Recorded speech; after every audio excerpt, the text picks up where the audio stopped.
One of the most frequently referenced pieces of economic data is gross domestic product, or GDP. But how many of you really know what GDP is or why it's so significant?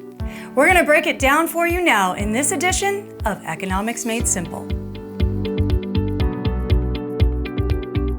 Please remember to like this video and click that subscribe button to make sure you don't miss any future episodes. GDP is considered to be among the most revealing measures of an economy's health. In order to help explain, we welcome Clint Doll.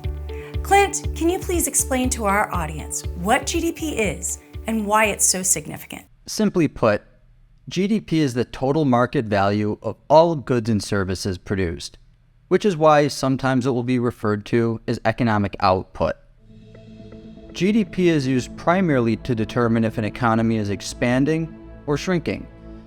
A positive GDP means the economy is expanding. A negative GDP means the economy is shrinking. In fact, GDP by itself has become a popular indicator of a recession. A general rule of thumb is that 2 consecutive quarters of negative GDP means that the economy is in a recession.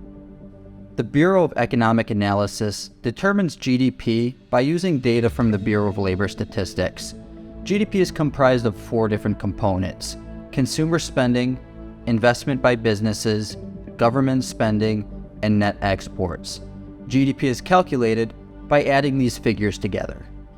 GDP is usually reported as either real GDP or nominal GDP.